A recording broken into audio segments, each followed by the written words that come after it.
Many years ago, the great British explorer George Mallory, who was to die on Mount Everest, was asked why did he want to climb it. He said, because it is there. Surely the opening vistas of Christianity promise high costs, so it is not surprising that some would have us stay where we are. But this generation does not intend to founder in the backwash. We set sail on this new sea, and it is one of the great adventures of all time.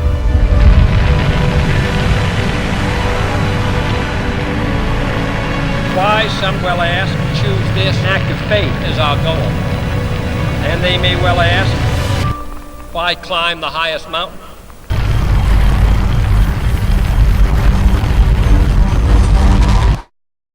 A few years ago, I was leading a mission trip to Costa Rica, and we had about 20 students on the trip and 5 adults. It was a great trip. We saw God do some really cool things, and we're on our way home. We're ready to get back into the United States, sleep in our own beds, eat, the food that we like, enjoy air conditioning. And we had a connecting flight in Miami, and so we're flying out of Costa Rica, have to land in Miami, and then we get to fly home to Nashville. So we land in Miami on time, and then we just sit on the tarmac. We're like, everybody's going, what's going on? We're not pulling up to the jetway. So after a while, the pilot comes on the intercom, and he says, hey, there's been some kind of power outage in the international terminal, and so we got to just sit here and wait until until something happens. And so we sit there, and we sit there, and we sit there, and then over an hour passes by, and then finally we start making our way to the terminal. And so we dock, we are walking up the jetway, and now at this time, we have less time to get to our flight to Nashville, right? And so all of these flights, all of these international flights that have been landing for an hour, we're all coming into the airport, loading into the airport at the same time. And I'm now beginning to see this is serious. We've got to make our flight home. And so it was total chaos. I mean, there were grumpy and hurried travelers everywhere. The airport staff was incompetent. We have to go get our luggage, go through customs, recheck our luggage, domestic side, and then hurry to our flight. And so we're doing all that, and people are cutting in line and cussing each other out. Not the mission team, but just other people. And we make it through customs, and now the only obstacle between us and getting to the Nashville gate is TSA. So we've got to go through TSA security again because we're boarding a domestic flight. So we're going through, everybody's getting through just fine. Then all of a sudden, one of the girls on the mission team, her bag gets flagged to be searched.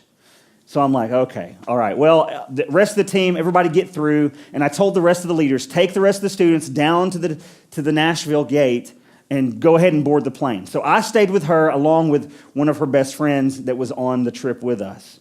And so we're waiting. Her bag is in queue to be checked, and we're waiting. And then all of a sudden, the clock comes to the top of the hour, and it's time for a shift change. So now all these TSA agents that seem like they know what they're doing, they just peace out. They're like, all right, it's 9 o'clock, we're out of here. And they just leave. And then all these new agents come in, and it's like the third shift. They come in, and it's like, these guys don't know what they're doing. It's like Barnum and Bailey's circus.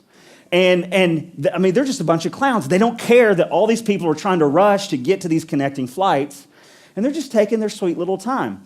Well, meanwhile, one of the moms of this girl that I'm with, she's on the trip with us, and she was one of the leaders that I sent ahead with the rest of the team. We're waiting for the bag, and she calls me on my cell, and she goes, hey, we all made it. The entire flight is full. The only people that aren't on the flight are you and those 2 teenage girls. And I said, well, we're doing everything we can. We're powerless. We're just at their mercy and waiting. And I'm trying to get TSA agents their attention, saying, hey, our flight's about to leave. Can you check this bag? Can you check this bag? And they're like, no, we got to check these people's bags first. Like, okay. So I'm on the phone with her, telling her what's going on. And I can hear, on the other end of the phone, we've spent this entire week, giving out physically and spiritually and emotionally, and we're tired and we're exhausted. And I can hear her voice on the other end of the phone, and she's frantic about the possibility that her baby girl is not going to be making it home to Nashville tonight. And I try to calm her down. I try to reassure her, hey, it's all right, it's okay. If the flight leaves without us, it's all right. We'll get a couple of hotel rooms close to the airport. We'll hop on the next flight first thing in the morning. It will be okay. It'll be all right. But she wasn't having any of that. She wasn't having it. She gets out of her seat. Remember, she's already boarded the plane. She gets out of her seat. She goes and finds a flight attendant and begins to explain to the flight attendant, here's what's going on. My daughter, she's stuck at TSA. She's here in the airport. She's just got to get her bag checked. And then they're gonna come right here. And the flight attendant says, sorry, ma'am. There's nothing we can do. There's a certain time that we cannot wait past. And once we hit that time, we have to go. So meanwhile, we're back at TSA and we finally get through. And so now we are running through the airport Home Alone style, you guys. It's like that scene in Home Alone where everybody's trying to get to their flight, and that's what we're doing. I'm carrying about 40 pounds of extra, carry-ons. And you know those little transport carts that they have inside the airport, that people that are a little less mobile, that they transport them from gate to gate. We're passing them. We're running past those, and I'm out of breath. We're huffing and puffing. Meanwhile, back at the Nashville gate, the mom, she's like, I'm not having this. She gets off the plane, walks up the jetway back to the gate, and she's talking to the gate agent, and she's telling the gate agent, they're on their way, they're coming, and the gate agent tells her the same thing. I'm sorry, ma'am, FAA regulations say that by this time, the gate has to be closed, the door has to be closed. We cannot wait for them. And it didn't matter to her that her daughter was stateside. It didn't matter to her that she was safe with me. She wasn't going to leave Miami without her. She wasn't going any further without her daughter, even if that meant she missed her flight too. And she just sat there and she waited at the gate. She didn't get back on the plane. Well, a couple minutes passed and we come around the corner running as fast as we can, and I see literally the gate agent has her hand on the door. She's shutting it, and I holler out and I yell, we're here! We're here! And she stops. She takes our boarding passes. We get on the plane. I get to my seat, and I'm huffing and puffing. I'm trying to catch my breath. I'm tired. I'm exhausted. And I just start thinking. I just started putting myself in the shoes of that mom. I think, would I react this way? Would I respond this way, the same way, if that was my daughter? And I was like, absolutely, I would. Absolutely. If that was my daughter, I wouldn't leave Miami without her. Why? Because I wanted to make sure she was okay, because I loved her. And this is the same kind of attitude. This is the same kind of thing that we see going on with Moses in Exodus chapter 33. Moses prays, God, I'm not going if you're not going. God, I'm not in this if you're not in this. Chapter 33, verse 14, God said to Moses, my presence will go with you. I'll see the journey to the end. And Moses said, God, if your presence doesn't take the lead here, call the trip off right now. God, if your presence isn't in this, then I'm not in this. If it doesn't take the lead, then call off this trip right now. How else will it be known, God, that you're with me in this and you're with the people in this? God, are you traveling with us or not? How else will we know that we are special, that I and your people among all the other people on this planet, that you've marked us, that we're your special people? How will they know if your presence isn't with us? In essence, Moses is saying, God, more than anything else, I desire your presence. God, more than anything else for me and for your people, God, I desire for us to be marked, to be distinguished by your presence. You know, there's a lot of things that we could be known for. There's a lot of things that we could be distinguished for.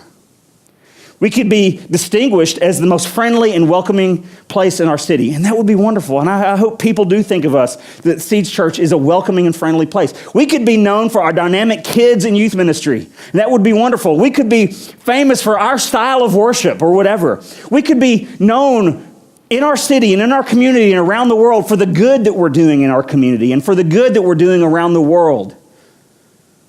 But more than any of those things, more than any of those wonderful characteristics, I want a church that is known for the presence of God. I want a church that is marked by the presence of God. I want a church that's distinguished by the presence of God. I want a church that says, God, I don't care about all those other things if you're not in it. Moses, if he were here today, I think he would probably say the same thing. He'd probably say, God, it's great that we're, the friendliest and most welcoming place. And we've got great ministry for kids and students, and that we've got great worship, and that we're doing all the good in the community. But God, none of that matters to me if you're not in it. I think Moses would say the same thing. And that's the vision that I have for this church, that we're people who pray like this. God, there's a lot that we could do in our own power. God, we've got experience, God. God, we've got resources. God, we've got talent. We've got skill. But God, if you're not in it, then that's not what we want. God, you're first place. God, you're what we desire. God, we're desperate for you. That's what Moses said. And if we look at his journey, if we look at his prayer history between himself and God, if we look at the God activity that happens between him and the Lord, we can see how powerful this prayer really is, because we can see that Moses really was forever marked by the presence of God. In Exodus chapter 3, first, Moses encounters God in the burning bush, right? The bush is on fire, but it's not being consumed. It's not burning up. And God calls out to Moses from the bush, and he says, Moses, I want you to go to Egypt, and I want you to set my people free. And Moses says this in Exodus 3. He says, but why me? God, what makes you think that I could ever go to Pharaoh and lead the children out of Egypt? Why are you picking me, God? And God said this to him. He said, Moses, I'll be with you. My presence will be with you.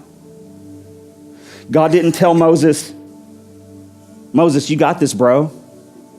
Moses, you're a smart dude. Moses, you're a strong guy. Moses, you're tough. Moses, you've got all this experience. Moses, you've got the pedigree. No, it was nothing about Moses. It was about who God is. God said, I'll be with you. So Moses goes into Egypt. He encounters resistance from Pharaoh. Pharaoh's like, no, you can't have the people. But God is with Moses. God is showing himself faithful to Moses and to the Hebrew people. And God keeps turning the screws to Pharaoh with these plagues. And Moses is getting a glimpse of the powerful presence of God. Moses is saying, God's really with me. And Pharaoh finally relents. And he lets the people go. So now they think that they're in the clear. They think, oh, wow, all right. Pharaoh let us go. We're in the clear. We're going to go out to the wilderness and we're going to worship the Lord. And they get out there, and it says this in Exodus 13. It said that God went ahead of them with a pillar of cloud during the daytime to guide them on the way. And at night, a pillar of fire to give them light. Thus, they could travel both day and night. The pillar of cloud by day, the pillar of fire by night never left the people. Here we see God's presence is marking them. It's represented in this cloud by day, this fire by night, and the people's eyes are on the presence of God day and night, day and night, day and night. That's what they're focused on. Cloud by day, fire by night, the presence of God. At every turn, they're experiencing his presence. At every turn, they're seeing God at work. And then we start seeing God provide for them. He provides food for them. He provides water for them. Supernatural experience after supernatural experience. They're becoming dependent on the presence of God. Exodus 14, Pharaoh, he has remorse about his decision. He's the most powerful man in the world at this time, and he sends his army to go get them. But God does not abandon his people. God does not abandon Moses. God does not abandon the Hebrew people. He makes the Red Sea split, and they cross through the sea on dry ground, And then Pharaoh's army thinks, oh, we're going to come after them. We're going to come in the same direction, the same route. And then supernaturally, at the right time, after all the people had gotten through Pharaoh's armies in the sea, they've got this wall of water over here and this wall of water over here. And at just the right moment, the Lord causes those walls to collapse. And it engulfs Pharaoh's army. And the people of God are like, wow, our God is big. The presence of God is amazing. God is with us. Becoming dependent on the presence of God. Now Moses is in the wilderness. He's faced with enormous leadership challenges, but God doesn't leave him. God continues to give him direction. God continues to provide for the people. And then if we look in Exodus 24, Moses enters into a season of seeking God. He enters into a season of seeking direction from God. He enters into a season of building relationship with God. And that's exactly what we're doing right now in this Lenten season. We're entering this 40-day season of seeking God, of setting our face to him, of saying, God, we're seeking your presence. We're seeking relationship with you. We're seeking direction from you. And if we're doing this through prayer and through fasting, and if you haven't joined us in this, we invite you to jump in. This is not it's not some like religious hoop for you to jump through. It's simply a tool to seek the face of God. You know, I grew up all my life hearing people talk about fasting, reading the scriptures about fasting, but no one ever did it. Not anybody that I knew. So I'm like, wow, look at this amazing tool that the church has been using for over 1,800 years. The church has been using corporately to say, hey, okay, this is not just something, these spiritual disciplines are not just something we talk about but not do, but no, we're actually going to step into it and do it. And not do it out of legalism, not do it of like, well, no, we're doing it because we're just simply seeking God's face. We want you to join in with us, seeking greater intimacy with God. And in Exodus 24, that's what we see Moses doing. It says this in verse 15, Moses climbed the mountain. The cloud of God covered the mountain. The glory of God settled over Mount Sinai, and the cloud covered it for 6 days. And on the seventh day, God called out of the cloud to Moses. Now, down below, in the Israelites' view, they look up at the mountain, and the glory of God looks like a raging fire at the top of the mountain. And Moses enters the middle of the cloud, and he climbs the mountain. And Moses was on that mountain for 40 days and 40 nights. Moses ascends and God's presence descends. Moses draws near and God draws near too. Imagine what that would have been like for Moses. Imagine how powerful and dynamic that would have been for him. 40 days and nights in the presence of God. And during Moses' 40 days on the mountain, I don't think Moses was bothered very much about not staying on top of all the news. I don't think Moses was worried so much about making sure he caught the top 10 on SportsCenter that night or for those 40 nights. And Moses was not worried about making sure that he was at all the social gatherings. Moses didn't care about how many likes and comments he got on his Facebook posts or catching up on his shows on Netflix. Moses didn't care about that. I don't think he even really probably missed his favorite foods during that period of time because he's totally engulfed in the presence of God, seeking the face of God. And so for him to give up those things are really like, yeah, okay, whatever. I'm giving up. I'm fasting some things. But you know what? Though those things pale in comparison to when I set my face to God and I seek the presence of God and I enter the presence of God and encounter the one true living God. So Moses develops this history with God, which builds up to this prayer that we read earlier in Exodus 33. He's seen the works of God. He's talked with God. He's spent time in the presence of God. So now we can see where Moses is coming from when he says, God, if you're not in this, then I'm not in it. God, I'd rather stay in the wilderness with your presence than go into the promised land without your presence. God, I don't want this if you don't mark us, if you don't distinguish us. I'm spoiled by your presence. I'm ruined by your presence. And that's my prayer for us. That's my prayer for myself. That's my prayer for you, that we would be undone in the presence of God, that we would just be done with going back to the way things used to be.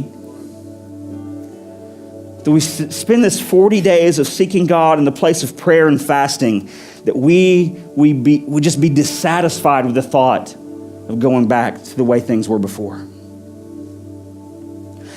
I want to develop our own history with God. I'm tired of hearing of what God is doing in other parts of the world. I want to see what God wants to do here. I want to develop history with God. I want to see him at work in our lives. I want to stop being dependent upon my strength and start being dependent upon his strength. His presence out in front of us, leading us and guiding us.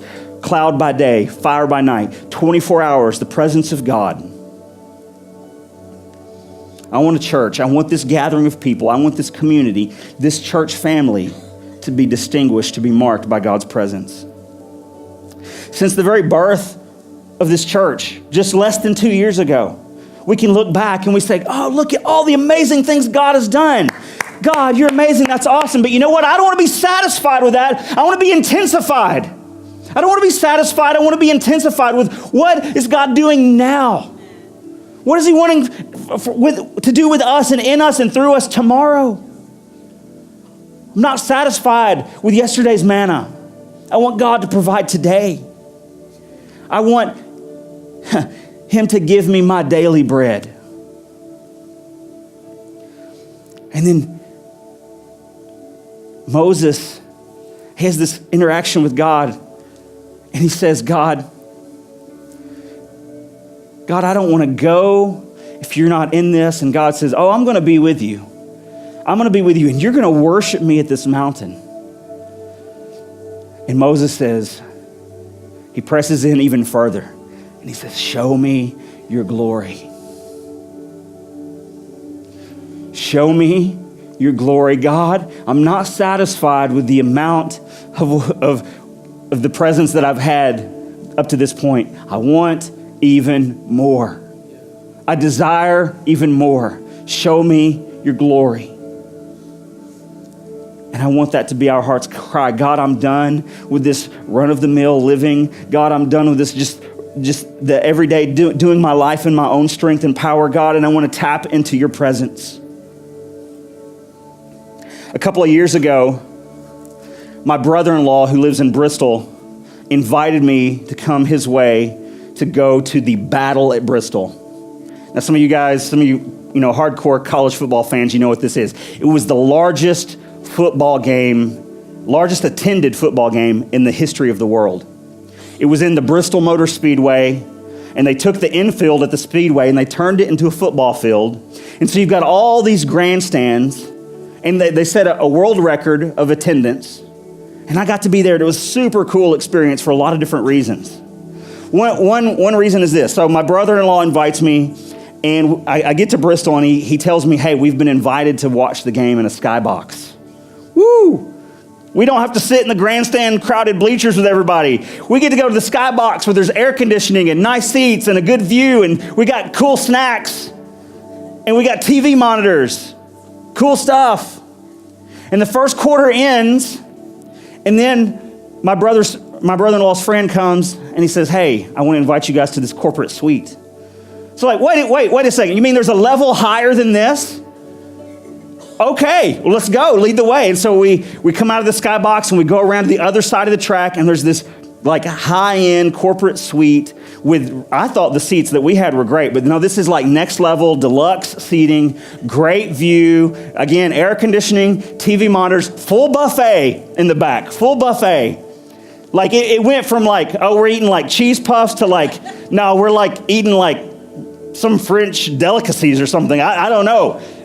It was nice. It was great. And so we spend a couple of quarters of the game there. And then my brother-in-law's friend comes to us again. He says, hey, I got a couple of passes to get down on the field. Do you guys want them? We're like, yeah, we want them. So we go down and we go under the tunnel, under the track, and we come up, and now we're on the field for the fourth quarter of the game, and we watch the rest of the game in Tennessee's end zone, and it was one of the few games that Butch Jones's Tennessee Volunteers won, so it was a good day. There were fireworks. It was awesome, and then all these people had to leave and get home, and so this takes hours for people to get out of that speedway, to get back to their vehicles, and this just traffic jam literally for hours. And so instead of trying to fight all that, we got invited to go to a post-game tailgate with the COO of the Wynn Las Vegas Hotel. It's like, what in the world did we do to deserve this? We didn't do anything to deserve this treatment. It was an amazing day. It was a day I'll never forget. And you know what? There's been talk about Battle at Bristol 2. They're going to do this again. And my brother-in-law and I have been talking. We're like, man, it would be fun if we get to go again. But you know, our conversation kind of turns, and it was like, man, I'd love to go again, but are we going to get that same kind of treatment? If we go again, are we going to have to sit in the grandstand bleachers and be crowded and hot? I want the deluxe seats. I don't want to eat hot dogs and pretzels. I want to eat like bacon-wrapped scallops and shrimp cocktail. We were ruined by the 5-star treatment. And you know what? I've spent time in the presence of God. I've seen God at work. I've been exposed to the supernatural, and I don't want to go back to the way that it was before. I want to stay close to him. I want to be ruined by his presence. I want to be spoiled in his presence. Say, God, I'm coming after you. I'm desperate for you. I desire you, God. I'm coming your way. I'm drawing close to you. God, if you're not in it, I don't want to be in it. God, if you're not in it, I'll stay in the wilderness with your presence before I go to the promised land where all the circumstances seem to be nice and good. But if your presence isn't there, God, I don't care about that. That's what I want in my life. That's what I want to see in this church. I believe a church with that kind of heart, that God can do some things in us, that God can do some things through us. That more than anything, we'd be a people that hungers and thirsts for the presence of God. And I know that as we set our face to seek God over these next 40 days, I know that as we draw near, he will draw near to us. We have that promise. We live in a land where it's really easy to settle for less. We live in a land and in a culture and in a time period where, you know, it's really easy to just seek comfort and just kick it and do cruise control for the rest of our lives.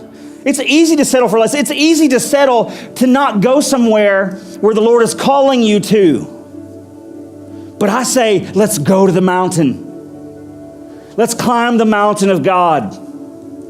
Let's go and ascend, and let's see God descend. Let's not settle for less. Let's seek his presence. And if we seek him, we will find him. If we seek him, we will find him. I want the worship team to come back up, and we're going to spend just a few more moments of pressing into God. And here's what I want us to do. As we sing, as we press in these moments, why don't you stand up with me? I want you to just ask Holy Spirit right now, Holy Spirit, what does it look like for me to press in? What does it look like for me to seek?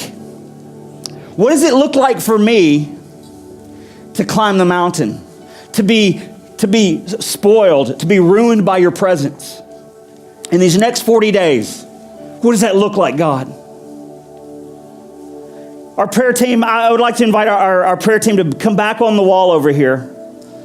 And you guys can pray and worship over there as long as there's no one coming up to ask for prayer. But if there's something stirring in your heart, and if you want to pray with somebody about whatever it is, some of you are just going to need to pray the prayer, God, just give me the desire to desire you.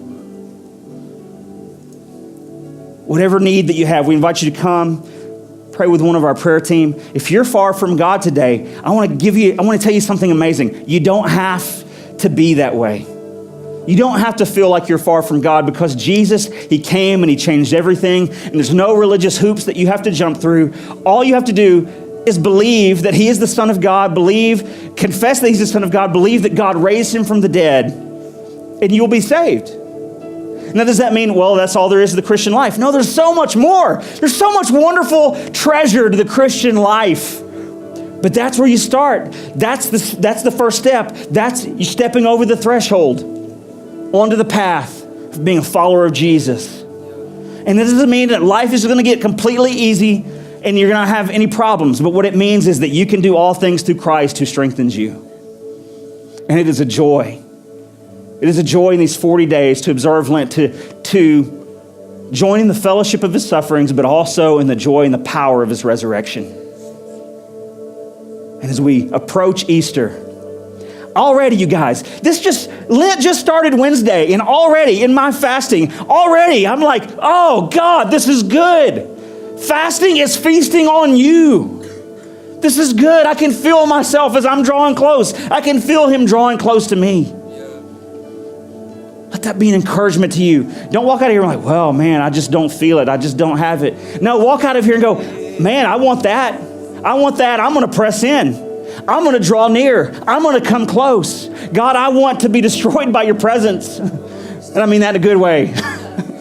Destroyed in a good way. Let's sing. God, show me your glory. And just have this conversation with the Holy Spirit right now.